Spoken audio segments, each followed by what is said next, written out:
베드로전서 2장 9절 말씀, 그리고 로마서 1장 6절에서 7절 말씀 같이 보겠습니다. 우리 한절 베드로전서는 한 절이고요, 로마서는 두 절인데 우리 같이 한번 읽어보겠습니다.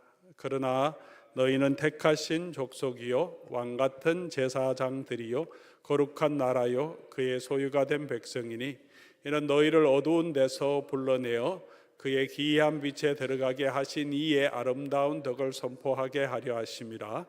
로마서 1장 6절에서 7절입니다. 너희도 그들 중에서 예수 그리스도의 것으로 부름을 받은 자니라.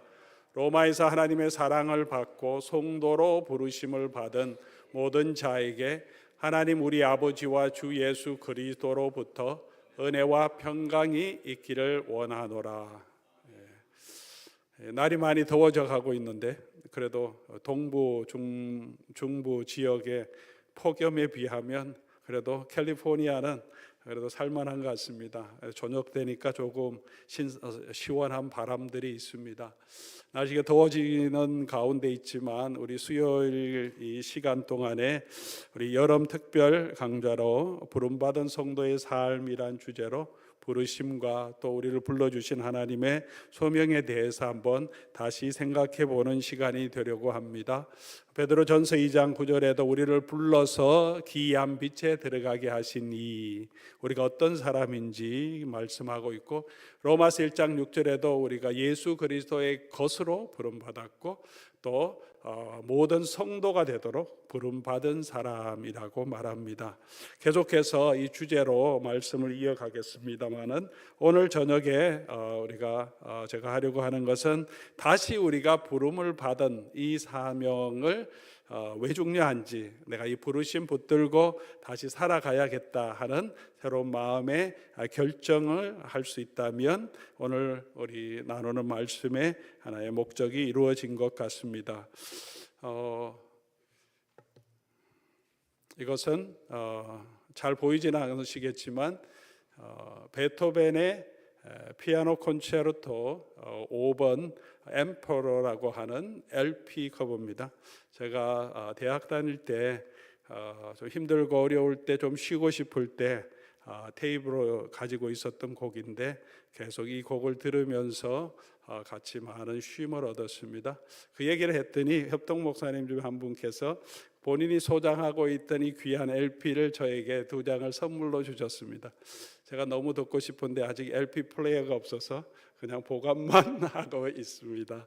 언젠가 우리 LP 플레이어를 또 구입해서 또 이 곡도 듣고 다른 곡도 디지털 시대의 아날로그의 사운드를 한번 들어보고 싶은 소망이 있습니다.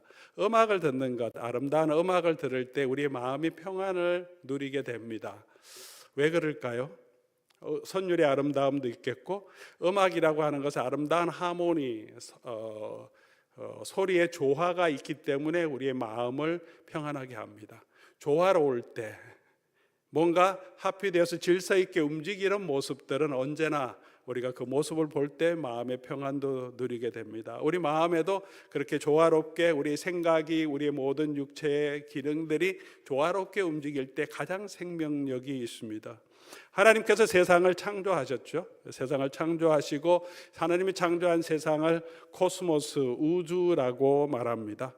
우주라고 하는 이 단어의 영어음은 코스모스인데, 코스모스는 헬라어로 조화, 질서라는 의미입니다.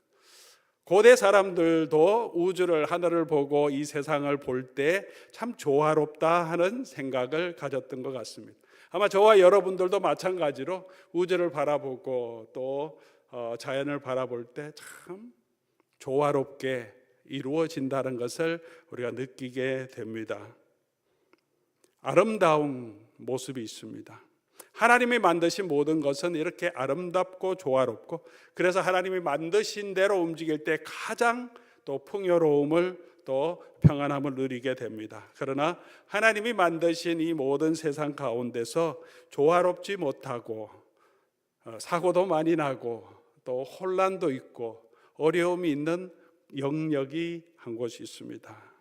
그것은 사람이 사는 사람의 공동체입니다.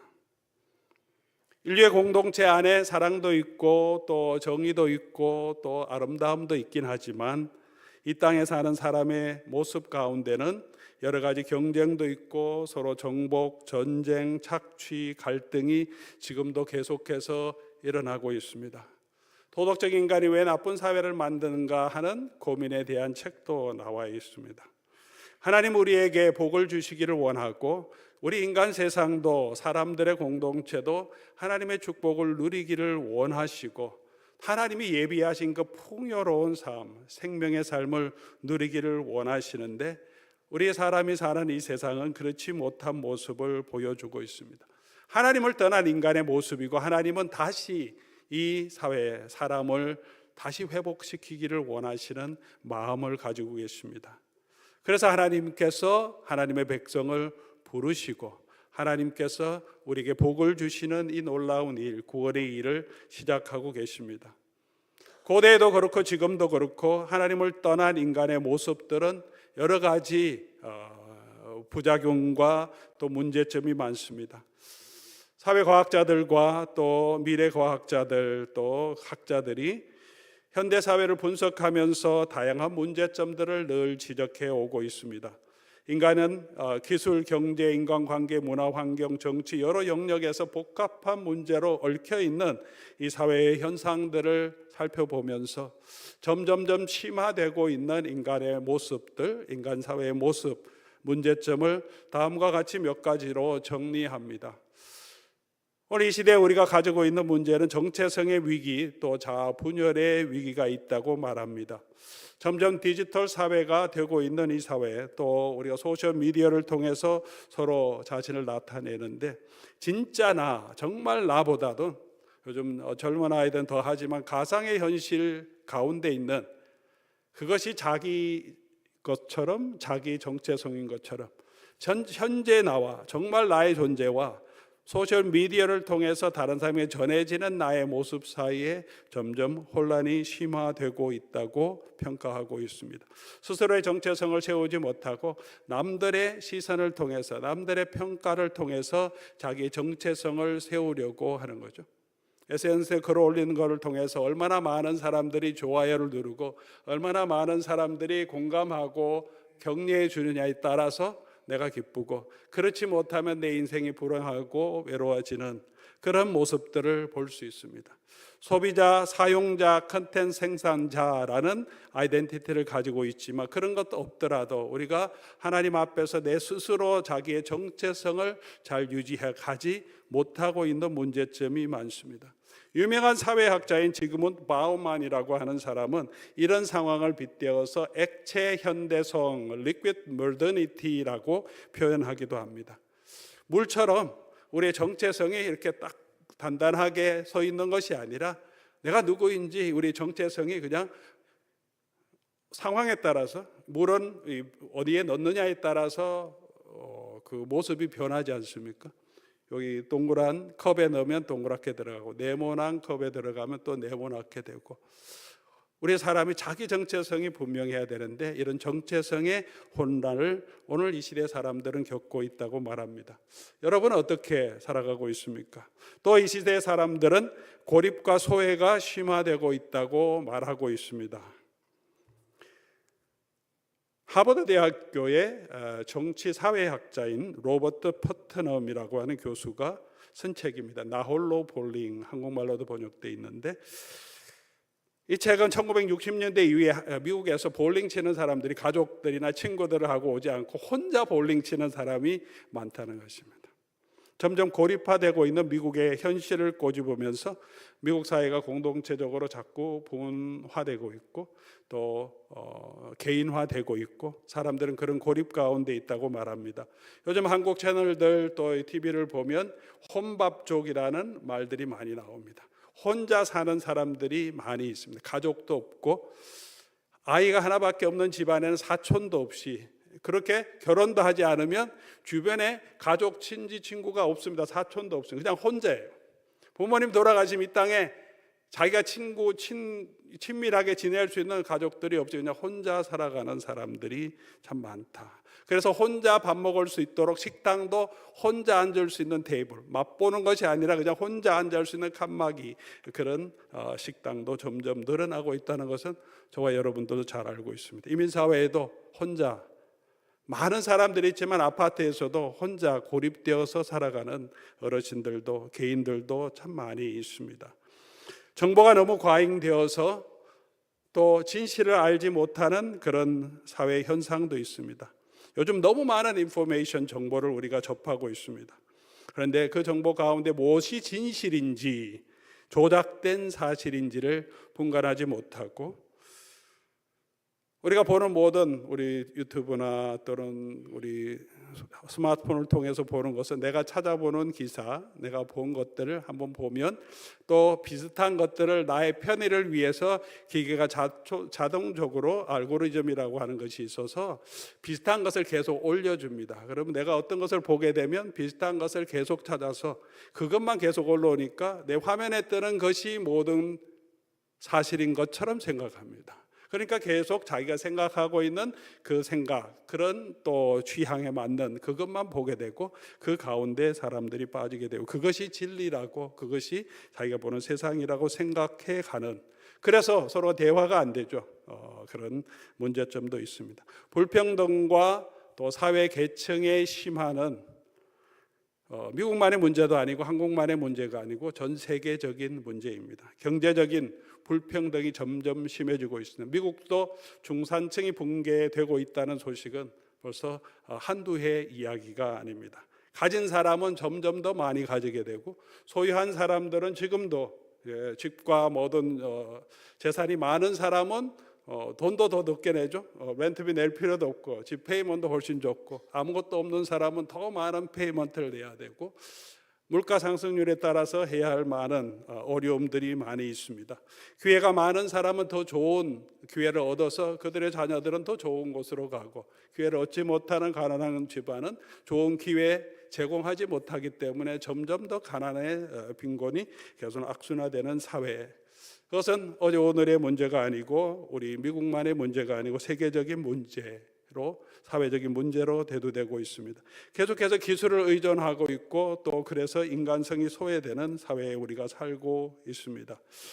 요즘 이제 자율주행이라고 테슬라도 완전 자율주행이 나왔는데 그것에 계속 의존하면 너무나 편한 것이 있지만 결국은 이제 운전하기도 힘든 상황이 될 것입니다. 제 차에도 뒤 후방 카메라가 있어서 그 카메라를 보고 제가 뒤로 들어가서 파킹을 하는데, 후방 카메라가 없는 차를 타면 이제 어떻게 파킹을 해야 될지 굉장히 어렵고 난감하고 감도 오지 않습니다. 계속해서 우리가 더 편리한 기계를 의존하다 보면 기술 또 AI에 의존하게 되고 우리 자신이 가지고 있는 인간적인 감수성, 도덕성, 판단력은 점점 줄어들 수 있습니다. 환경의 문제도 우리가 계속되고 있습니다. 환경의 위기, 또 지구 자원의 한계, 생태계 파괴되는 상황에 살고 있습니다. 정치적으로 점점 양극화되어 있고 민주주의의 위기라고 사람들은 말하고 있습니다. 곳곳에서 미국의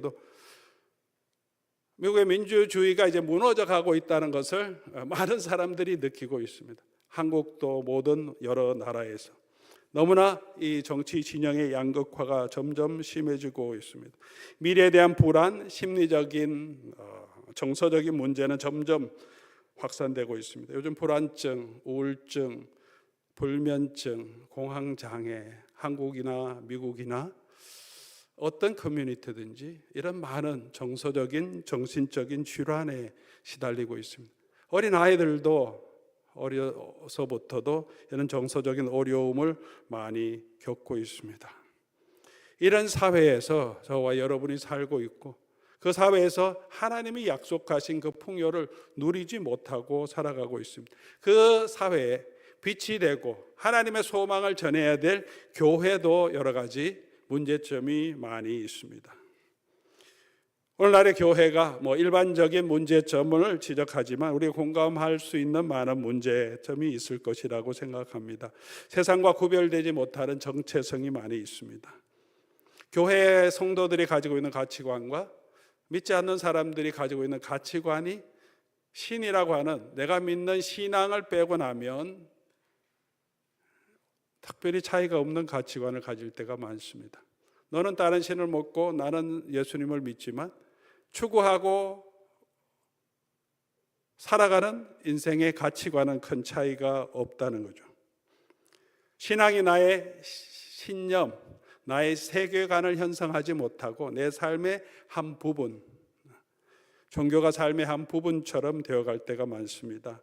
교회 안에서도 성공주의도 소비주의도 외형 중심의 성장에 집중하는 모습은 여전히 있고, 개인적인 삶에 있어서도 우리 신앙의 정체성, 또 우리가 영적인 사명을 내가 복받고 잘 살고 평안한 것들, 그것이 우리 신앙의 목적이 되어갈 때가 많이 있습니다.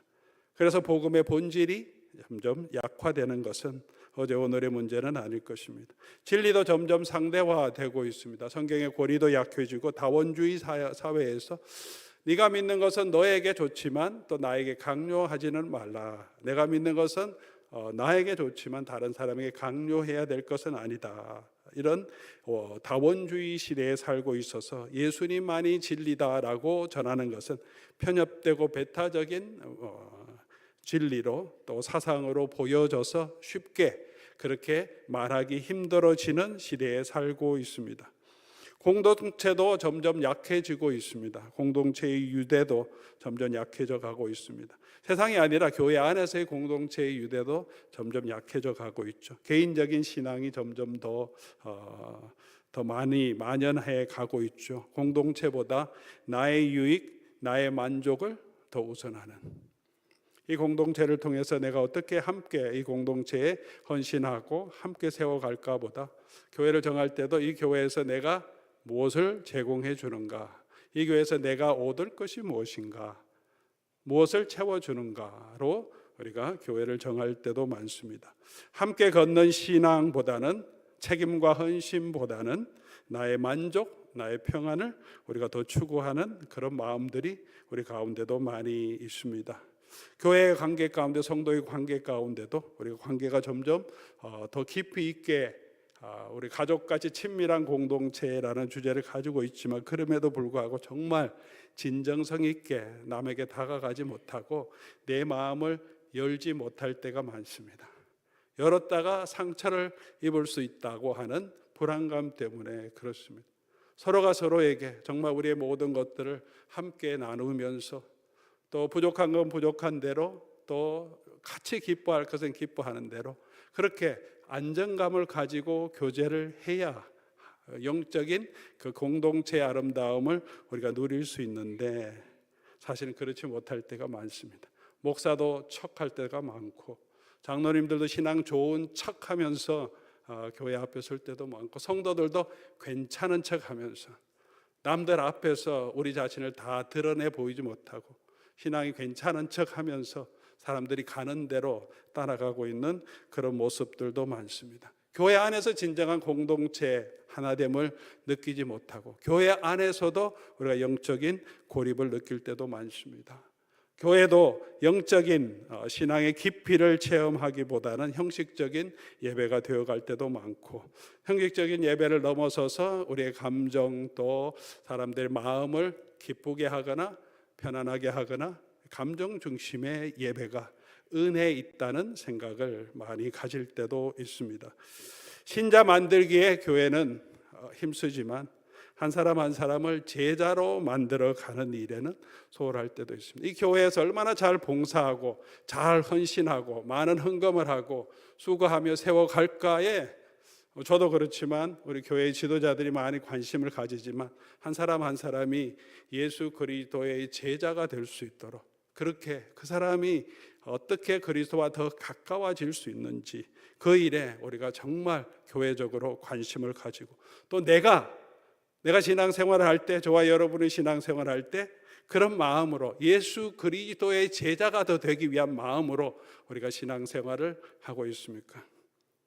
주일날도 말씀드렸지만 우리의 신앙, 또 우리의 헌신의 목적이 무엇인가, 이런 부분에도 우리의 영적인 깊이가 점점 결여되고 있는 교회의 모습들. 그래서 교회의 파워와 성도의 능력이 많이 부족해지고 있습니다. 또 많은 세상 사람들이 지적하는 교회 문제 중에 하나가 세상에 대해서 책임의식, 이 세상을 향한, 이 세상 공동체를 향한 교회의 컨트리뷰션이 너무 약하다. 고통받고 있는 이웃들에 대해서, 이 땅의 정의와 평화에 대해서, 생태와 환경에 대해서 교회들은 그냥 모여서 교회가 성장하면, 자기 영혼 구원 얻으면, 자기가 편안하면 만족하는 것으로, 이 땅에 있는 이 사회 공동체, 하나님의 뜻이 나타나는 일에 너무 관심이 부족하다는 비판도 받고 있습니다. 지도력의 위기도 우리 가운데 있습니다. 교회의 지도자들, 목회 리더십을 가지고 있는 사람들의 도덕적인 문제도 참 많습니다. 권위주의에 빠져 있는 경우도 많고, 물질주의적인 태도를 가지고 있는, 그래서 교회의 신뢰를 많이 무너뜨리고 있습니다. 목회자들뿐만 아니라 평신도들도 또 정말 헌신되고 말씀의 이해를 가지고 있는, 그렇게 말씀을 증거할 수 있는 그런 신앙을 가진 우리 평신도 지도자들을 잘 또 세워져야 하는데, 그런 일들도 점점 더 약해져 가고 있습니다. 이런 문제들은 단순히 교회 외부 환경의 변화 때문은 아니죠. 우리 교회가 스스로 자기를 정찰하고 본질을 붙들려고 할 때 우리 스스로의 정체성, 사명을 갖게 됩니다. 이런 사회, 길을 잃은 사회에 하나님의 평강, 하나님의 복음을 전하기 위해서 하나님께서는 교회를 불러주셨고, 저와 여러분을 성도로 불러주셨는데, 교회가 다시 하나님이 불러주신 이 소명을 회복하지 못하면 이 땅에 정말 소망과 또 이 땅에 하나님의 은혜와 사랑과 구원을 전하기가 힘들죠. 우리가 하나님의 사명을 감당할 수 없습니다. 하나님이 부르신 그 부르심을 다시 회복하는 이유가 여기에 회복해야 하는 이유가 바로 여기에 있는 것 같습니다. 복잡하고 혼란스러운 시대, 또 정체성을 잘 세울 수 없는 시대, 고립되어 가고 있는 시대, 인간성이 점점 또 메말라 가고 있는 이런 시대에 우리가 복음으로 예수 그리스도의 사명을 가지고 그 세상을 향하여서 주님이 보내신 사명을 회복할 필요가 있습니다. 우리가 다시 부르심에 대해서 깊이 있게 생각하고 다시 하나님이 불러주신 그 사명을 붙들어야 하는 것은 우리가 누구인지, 우리가 어떤 사명을 가지고 사는 사람인지를 다시 분명하게 세우기 위해서입니다. 방향을 상실한 시대의 정체성과 방향을 회복하기 위해서, 그 방향이 지난 주일에도 말씀드렸지만 정말 하나님이 기뻐하는 방향이 되기 위해서는 하나님께서 저와 여러분을 창조하시고 하나님께서 저와 여러분을 구원하셔서 그 하나님의 부르심을 회복해야 하는 거죠. 내가 가지고 있는 인간적인 목적도 있고, 우리 가정에 대한 우리의 목적도 있고, 내가 하고 싶은 개인적인 버킷리스트도 있겠지만 더 중요한 사명, 그 본질적인 소명, 자기 정체성을 우리가 알기 위해서, 내가 누구냐, 내가 어떤 사람인가, 나는 무엇을 위해서 이 땅에 존재하는가를 알려고 하면, 그래서 그 방향성을 가지고 살아가려고 하면 우리가 이 하나님이 부르신 부르심이 무엇인지 우리가 다시 붙들어야 합니다. 두 번째로는 무의미와 허무 속에서 참된 인생의 목적을 갖기 위해서도 우리가 하나님의 소명, 부르신 소명을 생각해야 합니다. 소명은 우리 삶이 하나님의 위대한 구속사역에 동참하고 있다는 목적의식을 우리에게 부어줍니다. 소명은 허무한 삶에서 넘어서서 우리의 삶의 진정한 이유, 우리 삶의 가치관은, 또 우리가 어떤 사람인지 그 정체성을 세워줍니다. 또한 이 세상의 여러 가지 문화, 정보, 또 흐름에서 우리 자신이 휩쓸려 가지 않기 위해서 우리가 우리의 사명이 무엇인지, 우리가 부르신 소명이 무엇인지를 다시 기억해야 합니다. 하나님께서 우리를 부르신 부르심은 우리가 높은 자리로 가는 것이 아니라 하나님이 불러주신 하나님의 뜻 안에 있는 그 자리로 가는 것입니다. 세상의 박수보다 하나님의 인정을, 하나님이 인정하시는, 하나님이 상 주시는 것을 바라보고 살아가는 것이 저와 여러분의 사명입니다. 하나님의 나라의 증인으로 살기 위해서 이 땅에 예수 그리스도와 하나님의 나라를 전하는 증인으로 살기 위해서는 하나님이 우리를 부르신 그 부르심이 무엇인지, 우리를 어떤 사람으로 불러주셨고 왜 불러주셨는지를 우리가 다시 회복하고 또 알아야 합니다. 다음 세대의 희망이 되기 위해서도 우리는 소명을 회복해야 합니다. 지금 우리 다음 세대도 영적으로 많이 혼돈한 시기, 또 격변하는 시기에 살아가고 있습니다. 다음 시대에, 다음 세대에게 누가 소망을 줄 수 있겠습니까? 기존 세대, 저와 여러분이 우리 다음 세대, 우리 자녀들 세대의 소망이 되어야 합니다. 그렇게 되기 위해서 우리가 할 수 있는 게 뭐겠습니까? 우리가 누구인지, 우리의 인생에 하나님이 불러주신 그 소명이 무엇인지를 회복하고 살아가는 그 모습을 통해서 우리 다음 세대도 하나님 앞에 사는 삶의 모습이 어떤 것인지를 알게 되고 신앙을 배워가게 될 것입니다.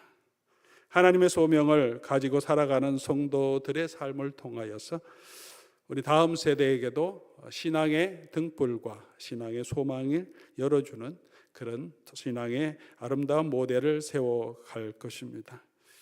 우리가 누구이며 우리가 어떤 사명을 받은 사람인지를 우리가 다시 한번 진지하게 고민하고 생각해보고 또 그 소명에 부름받은 부르심대로 우리가 살아갈 수 있도록 함께 결정하는 시간이 되면 좋겠습니다.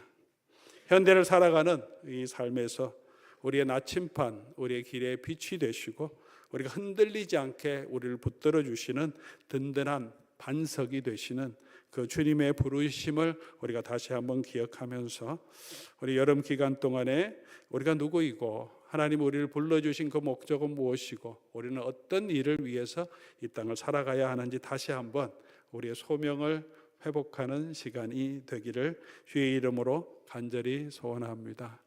우리 계속해서 우리가 부르심의 그 내용이 무엇이고 우리가 어떻게 살아가야 하고 또 어떤 영역에서 어떤 일을 해야 하는지 앞으로 계속해서 함께 나누면서 우리가 다시 우리를 불러주신 그 하나님 앞에서 우리 정체성과 우리 인생의 목적을 다시 한번 우리 재조정해서 믿음 안에서 우리 신앙 안에서 더 단단하게 걸어가는 저와 여러분 될 수 있기를 소망합니다. 우리